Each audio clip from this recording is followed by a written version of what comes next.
Katonda wa kisa. God is so merciful. Nzikiriza buli muntu ali wano. I believe that whoever is here, Tosanze kibaati ku kanisa. you haven't found any lock anywhere in the church. Tosanze kibaati ku kanisa. You've not found any Waliwo abali padlock. online. There are people Abali ku TV bagamba kati oba leero who on TV that are saying now kye today, bapangisiza we bagenda osabira. where have they hired that they are going to use? Tuli Kawala. We are here in ku Kawala. revival. Tuli Kawala. We are here in Kawala. Ku Revival Christian Church. Revival Christian Church. Ekkanisa The church eyatandikibwa omugenzi kitaffe which began with the late our Pastor father, Iga Augustine. Pastor Iga Augustine. Ate tuli live. And we are live. Ekintu ekiyitibwa amawulire Something called news. mubeesonyiwe. Just ignore them. Mukama mulungi. God is good. Ffe bangi badde n'okweraliikirira. You know, our people have been having worries. Njijukira olunaku lw'ejjo I remember yesterday, zabadde ssaawa 5. it was 11. Omukyala yankubidde essimu ng'ali Masaka The woman called me and she was in Masaka, ng'akaaba amaziga. crying tears. N'aŋŋamba musumba, And she told me, Pastor, lwaki ekkanisa ffe bagitwala? why are they taking our church? Kkooti yayisizza The court ekiragiro said or issued out, ekkanisa bagikubeko ekibaati. they command the church to be locked up. Lwaki? Why? Kojja Kimbo atwala TV yaffe. Why is it that Koja Chimbwa is taking our TV? Ne mugamba muwala wange, And I told her, my daughter, ebyo bakulimba. they are lying. Nazzaawo ne ŋŋamba, And I said to myself, oba osanga oh, maybe olw'okuba ne bakkiraya nti abangi ku mpewo, because of many clients on air, abantu tebakyawulira nti TV yaabwe. people no longer feel like the TV is theirs.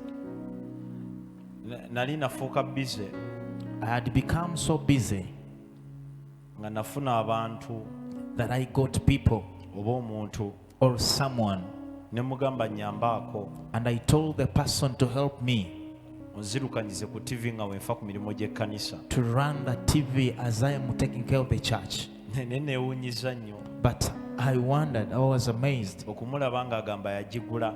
to hear the person say that he bought the Kye TV. nakoze What I did, namugamba ndi mulamu kaneddukanyize TV I yange. told him, let me run my TV. TV yange jangu okole programu zo zowasasulira You do your programs you paid for, ogende ebyokuddukanya abakozi things of taking care ekyebigenda of the ku TV, the mpewo. employees, and what is going on air. No, Kambyekolere, let me do them by myself. kambyekolere. I will do it by myself. Mukama mulungi. God is good. Naye bambi mwebaza agezezaako, I want to thank him because he tried, naye Katonda badde wa kisa. but God has been so merciful. Ekkanisa yaffe Our church, nga nnene nnyo it is too big okumegebwa to be sente put busimayi miliyoni 180 nga or nnene to go nnyo. to worth to that millions of. Ate ekkanisa yaffe tebangibwa yadde 10. And our church is not even demanded even a coin.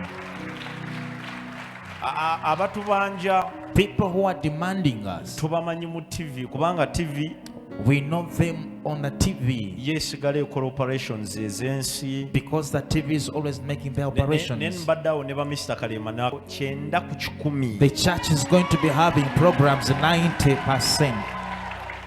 Mbagambye abantu I told them, badde tebakyawa bujulizi people were not giving lwansonga ku mpewo testimonies tetulina bwe tubuzanya. because but the church Egenda kufuna obudde obumala. will get enough time.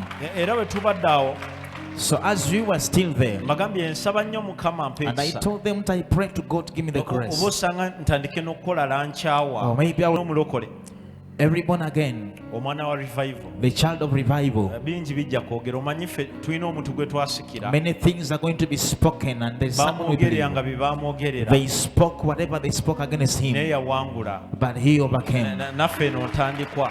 Even instantly, Nebaza Mukama I thank God olw'ekisa ky'aluwadde abantu, for the grace he has given his people.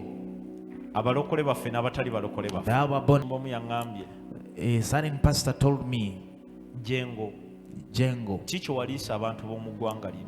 what did you feed people in this nation? Amawulire gakkuba naye buli omu alaga ali naawe. News is hitting you, but everyone shows that he's with you. G'osinza, And everyone that God you're oba worshipping, oli musiraamu oba oli whether mulokole, you are a Muslim or a born nsaba again, Mukama akuwe feve eyo. I pray that may God give you that favor. Nsaba Mukama akuwe emikwano gy'omanyi I ne pray gy'otamanyi. that may God give Ekiseera we kanajja, whenever time that will buli come, we kanaatuukanga, whenever it happens, nga waliwo ekiki ekyagala otwalibwa, when there is something that wants to be waliwo taken, abagamba nti baagala kitwala, that there are people want to take it. ate nsaba Mukama ayongerenga obukuumi. I pray that may God, Nayimirira mu mulimo guno when I stood gw'esseeyita, in this work, we nayimirira mu mulimo guno gw'esseeyita, when I stood in this job of which I did not call myself, muzeeyi yali akafa, my father had just died, bigambo byali bingi, and words were very many. bantu bangi, Many people, abamu bampa abamu ne bampa ennaku, and some of them gave me days. teri yampa mwaka, Nobody gave me a year. teri yampa myaka ebiri. No one gave me 2 years. Amazima The truth, nange natuula I also sat down ne ntuuka ne ŋŋamba bano abantu bandiba batuufu, and I reached a point I say maybe they are right. nange ne nzigwamu okukkiriza. I also lost my faith. Ne nakola ensobi emu oba neerabira ekintu kimu, Oh, I did a mistake or forgot one thing.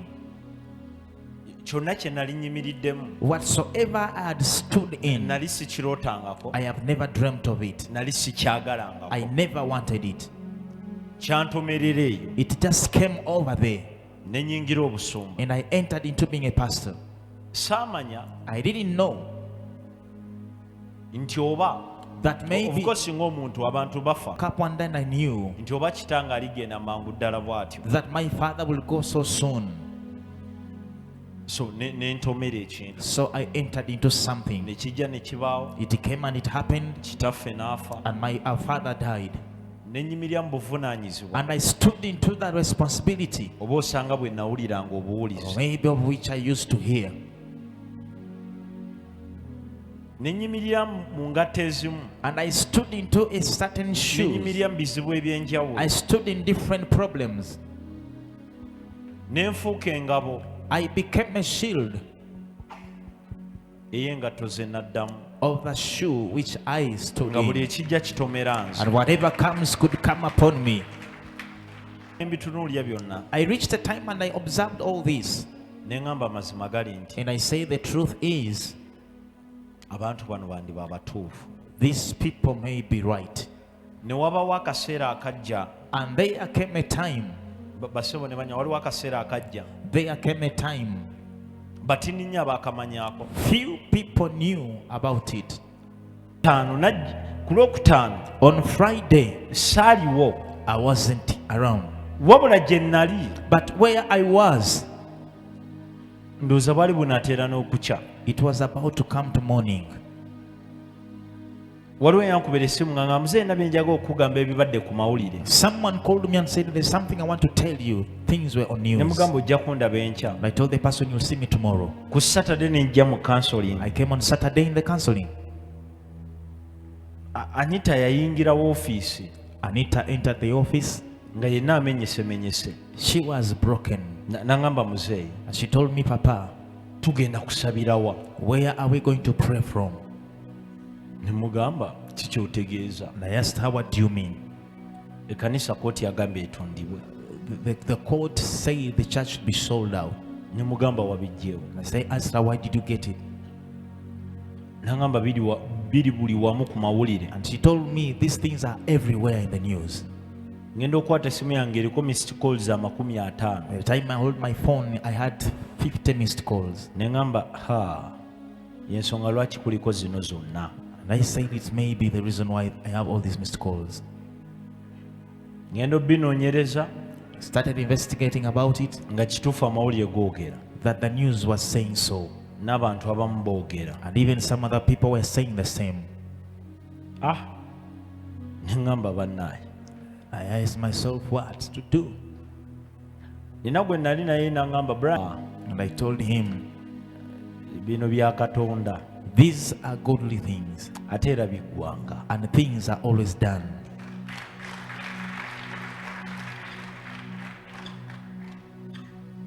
katonda wabituyisizaamu until God made us go through it. mbadde mu ofiisi yange ne ŋŋamba I was in my office and I said, ekituufu the truth, kino ekintu sifa abakiddukanya we are not the people who are running this.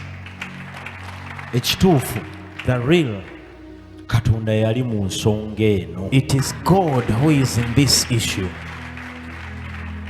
zeya ne mbagamba And here I best and tell you, mugenda kunnyambako you are going to help me mu kuzimba ekkanisa eno in building this church. bwe baba bagikayanidde ekyali bweti If at all they are about to argue with it, or maybe they are twagala fighting to take it, tugimalirize etemagane kibalume when it is like